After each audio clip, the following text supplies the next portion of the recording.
मेरा नाम आरती है। कभी सोचा नहीं था कि ज़िंदगी मुझे इस मोड़ तक ले आएगी जहाँ हर दिन जीना भी एक सज़ा लगेगा।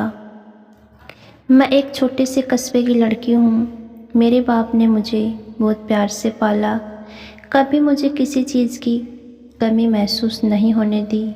माँ कहती थी, बेटी तू जहाँ भी जाएगी वहाँ रोशनी फैलाएगी।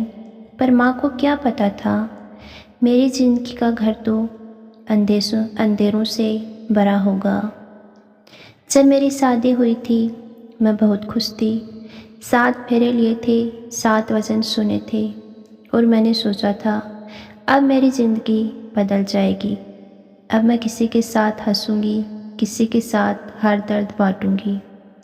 पर शादी के कुछ ही हफ्तों में वो हंसी गायब होने लगी। पति की आंखों में प्यार नहीं था, बस गुस्सा, ताने और अहंकार था। पहले दिन सास ने कहा, तेरे घर वालों ने क्या समझा, इतना बड़ा रिश्ता करके एहसान किया है हम पर। मैं चुप रही क्योंकि मुझे सिखाया गया था कि ससुराल में औरत को झुकना चाहिए। एक दिन खाना थोड़ा नमकीन हो गया। पति ने बिना कुछ कहे प्लेट उठाकर फेंक दी और फिर वो पहला थप्पड़। वो आवाज़ आज भी कानों में गूंजती है। मुझे समझ नहीं आया गलती नमक की थी या मेरी ज़िंदगी की। मैंने रोया नहीं क्योंकि डर था कि अगर रोई तो शायद और गुस्सा करेगा। रात को तकिए में मुँह छिपाकर सो गई। सुबह फिर वही मुस्कान लगाकर उठी क्योंकि मुझे सिखाया गया था बहू को हमेशा मुस्कुराना चाहिए। दिन बीतते गए और हर दिन किसी न किसी सज़ा का नया कारण मिलता गया। कभी कपड़े ठीक से नहीं धुले, कभी चाय ठंडी हो गई, कभी सास कहती तेरी परवरिश ही खराब है।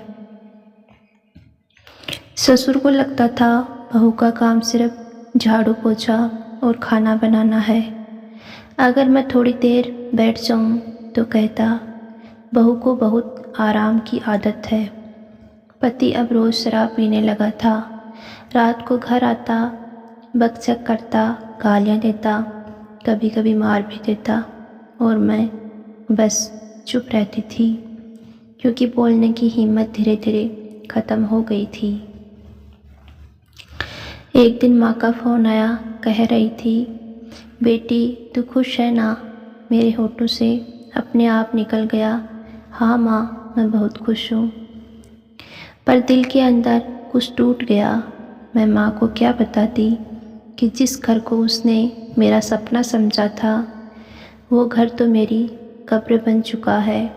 माँ ने कहा जल्दी आ जाना मिलने और मैं सोचती रही अगर मैं गई और उसने मेरे चेहरे पर ये सारे जख्म देख लिए तो क्या कहूँगी।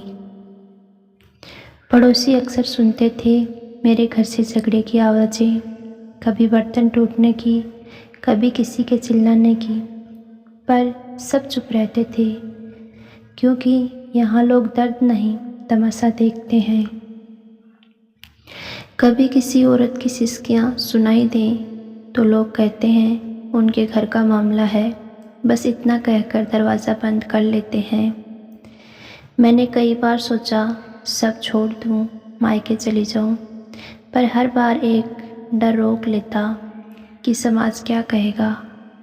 छोड़कर आ गई, ससुराल नहीं निभा पाई। लोग मुझसे पूछते तेरा पति कैसा है, मैं मुस्कुराकर कहती अच्छा है, क्योंकि मुझे अपनी इज्जत से ज़्यादा उनकी बातों का डर था। हर दिन बस जीती रही, कभी आंसू पोंछकर, कभी दर्द छिपाकर, कभी हंसकर, जबकि हंसने की वजह नहीं थी। एक दिन रात को पति देर से घर आया, शराब के नशे में धुत। जैसे ही अंदर आया बोला आज फिर खाना ठीक नहीं बना। और फिर वही हुआ जो अक्सर होता था।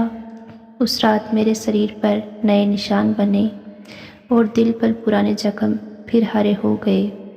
मैं ज़मीन पर पड़ी रही, आंखों से आंसू नहीं निकल रहे थे, बस मन में एक ही सवाल था क्या यही औरत की किस्मत है?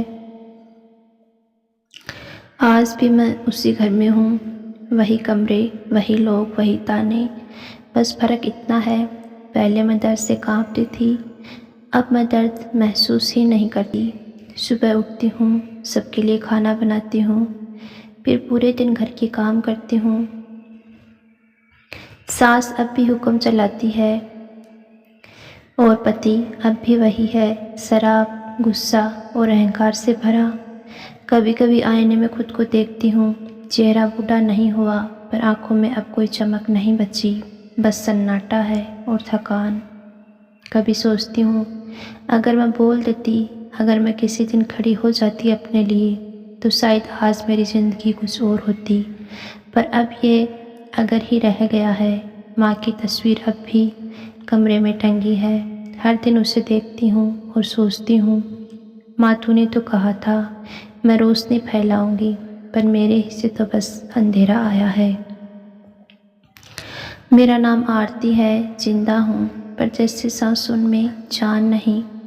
हर दिन जीती हूँ पर कुछ भी महसूस नहीं होता। लोग कहते हैं औरत बहुत सहनशील होती है, पर कोई नहीं समझता कि ये सहनशीलता उसे अंदर से मार देती है। कभी कभी खामोश रहना भी चीखने जैसा होता है, बस फ़र्क इतना है, चीख बाहर नहीं निकलती, वो भीतर गूंजती रहती है, हर सांस के साथ, हर रात के अंधेरे में। बाहर बारिश हो रही है, हर बूंद जैसे मेरी बात कह रही है। आरती अब भी वहीं है जहाँ उसका दर्द शुरू हुआ था, पर शायद कोई नहीं सुनता, क्योंकि इस दुनिया में औरत की खामोशी ही उसका सबसे बड़ा गुनाह है।